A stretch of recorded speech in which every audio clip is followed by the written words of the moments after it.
तेजस 1 और तेजस 2 के बवंडर से दुनिया में हलचल। रूस, अमेरिका और चीन ने टटोले अपने एडवांस्ड जेट्स, तो वहीं रूस भारत की अगली डील से मचाएगा हाहाकार। सुखोई 57 छोड़िए, पुतिन सौंप देंगे भारत को सुखोई 75 की तकनीक। तो दोस्तों, भारत और रूस की दोस्ती बहुत पुरानी है। बदलते समय के साथ भले ही बहुत सी चीज़ें बदली हों, लेकिन अब भी दोनों देशों के लोगों में आपसी विश्वास कायम है। भारतीय आज भी ये बात मानता है कि रूस भारत का दोस्त और सहयोगी है, ना कि बिजनेस पार्टनर। रूस ने भारत के मुश्किल वक्त में हमेशा साथ दिया है। इतिहास में भारत रूस की दोस्ती की तमाम कहानियां लिखी जा चुकी हैं।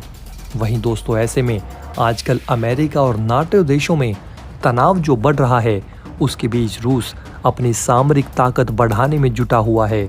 रूस की सरकारी और प्राइवेट डिफेंस इंडस्ट्रीज लगातार नए हथियारों को बना रही है। कुछ दिन पहले ही रूस ने रिमोट कंट्रोल टर्मिनेटर और T-14 आर्मटा टैंक को सेना में शामिल करने के लिए प्रोडक्शन को मंजूरी दी है। इसके अलावा रूस ने चेकमेट नाम से एक नए लड़ाकू विमान को भी बनाया है। आधिकारिक तौर पर इसके बनने के लगभग 4 महीने बाद दूसरी बार इस चेकमेट फाइटर जेट को कुछ नई तस्वीरें सोशल मीडिया में सर्कुलेट हो रही हैं। दुबई एयर शो में रूसी पेविलियन में इस लड़ाकू विमान की रेप्लिका को बतौर प्रमोशन के लिए रखा गया है। इस लड़ाकू विमान की तुलना शुरू से ही सुखोई Su-57 से की जाती है। दोनों विमान देखने में कमोबेश एक जैसे हैं, हालांकि कई चीज़ें ऐसी भी हैं जो दोनों को बहुत अलग बनाती है। रूस ने इस विमान के बनने के साथ ही इसे भारत को बेचने के लिए ऑफर भी दिया हुआ है। ऐसे में दोस्तों, अगर हम बात सुखोई 75 यानी चेकमेट और सुखोई 57 की करें, तो चेकमेट और Su-57 में सबसे बड़ा अंतर इनके इंजन और आकार को लेकर है। चेकमेट एक सिंगल इंजन का लाइट वेट लड़ाकू विमान है, जबकि सुखोई 57 डबल इंजन का हैवी वेट लड़ाकू विमान है। Su-57 को सुखोई फ्लैंकर फैमिली का हैवीवेट उत्तराधिकारी के रूप में देखा जा रहा है और रूस ने चेकमेट फाइटर जेट को लाइट टैक्टिकल एयरक्राफ्ट के रूप में डेवलप किया है। ऐसे में रूस के आंकड़ों से पता चलता है कि चेकमेट लड़ाकू विमान 57 फीट लंबा और 39 फीट चौड़ा है। ऐसे में किसी भी विमान की चौड़ाई उसके एक पंख के अंतिम छोर से दूसरे पंख के अंतिम छोर के बीच की दूरी होती है। वहीं Su-57 लड़ाकू विमान 66 फीट लंबा और 46 फीट चौड़ा है। इससे साफ होता है कि सुखोई 57 हर मायने में चेकमेट लड़ाकू विमान से बड़ा, भारी और ज़्यादा वजन उठाने में सक्षम है। इसके बावजूद दोनों विमानों की बाहरी डिज़ाइन लगभग एक तरह की ही है और रूस की सरकारी न्यूज़ एजेंसी की एक रिपोर्ट में चेकमेट लड़ाकू विमान से संबंधित कुछ आंकड़े जारी किए गए हैं। इसमें बताया गया है कि चेकमेट की अधिकतम गति 2200 किलोमीटर है। रिपोर्ट में ये भी बताया गया है कि चेकमेट की रेंज करीब 2800 किलोमीटर की है। ये आंकड़े पहले से जारी किए गए आंकड़ों से थोड़े कम हैं। हम जानते हैं कि किसी विमान की अधिकतम रेंज उसमें बाहरी ईंधन के टैंक के साथ विमान की उड़ान भरने वाली दूसरी पर निर्भर करती है।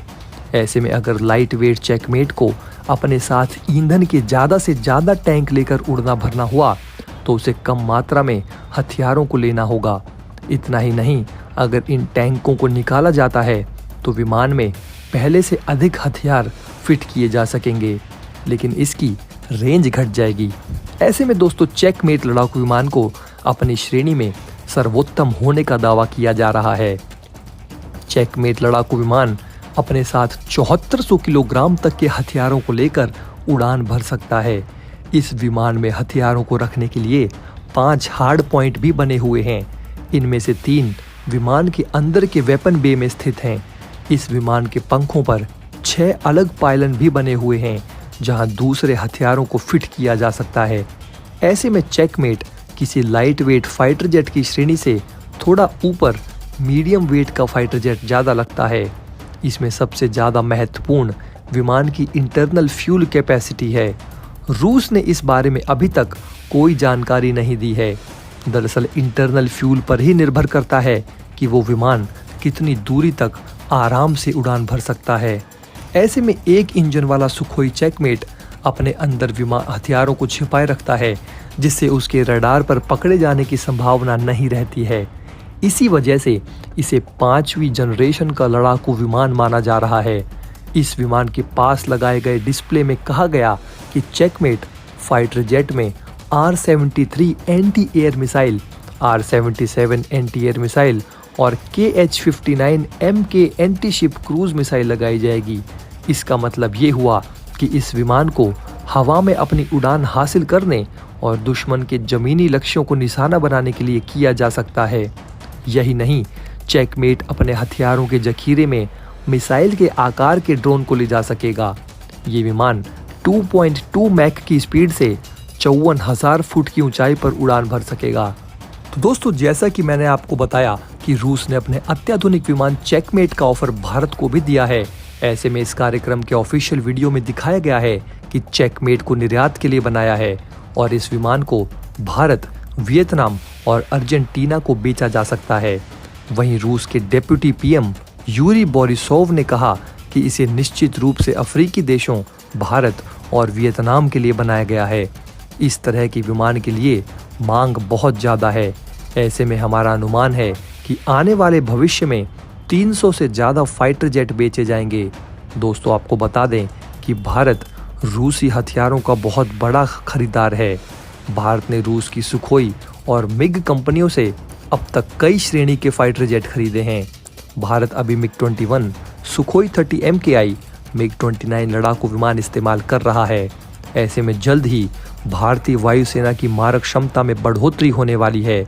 इसके लिए सुपरसोनिक ब्रह्मोस क्रूज मिसाइल के एक नए लाइटर अपडेटेड मॉड्यूल को भारतीय वायुसेना के फ्रंट लाइन फाइटर जेट्स यानी सुखोई 30 MKI में मिलाया जाएगा। ये न केवल भारतीय वायुसेना की मारक क्षमता में बढ़ोतरी करेगा, बल्कि पाकिस्तान और चीन दोनों दुश्मन देशों द्वारा किए गए किसी भी हमले होने वाले की फिफल उन्हें कड़ा जवाब देगा। यही नहीं, इस मिसाइल का प्रयोग सर्जिकल स्ट्राइक के दौरान करके भारत अपने दुश्मनों को तगड़ी क्षति पहुंचा सकता है। खास बात यह है कि इस ब्रह्मोस NG मिसाइल की कीमत मौजूदा ब्रह्मोस मिसाइल की आधी है। ऐसे में दोस्तों, आपको बता दें कि ब्रह्मोस मिसाइलें भारत और रूस के संयुक्त सहयोग से बनाई गई सुपरसोनिक क्रूज मिसाइलें हैं। ब्रह्मोस NG, जिसे वर्तमान में भारतीय वायुसेना में मिला लिया गया है, उसी का ये एक नया और हल्का अपडेटेड मॉड्यूल है।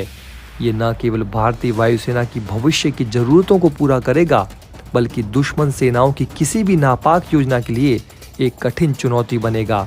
ऐसे में दोस्तों, ब्रह्मोस NG 290 किलोमीटर की रेंज के साथ और 2.9 मैक की गति के साथ है, जिसे अधिकतम 3.5 मैक की गति तक बढ़ाया जा सकता है। ब्रह्मोस NG भारत को बियॉन्ड द विजुअल रेंज की एक फायरिंग क्षमता भी देगी। इस तरह बिना किसी परेशानी के बेहद घातक क्रॉस बॉर्डर सर्जिकल स्ट्राइक करने में ऐसी मिसाइलों का शामिल होना बेहद उपयोगी साबित होगा।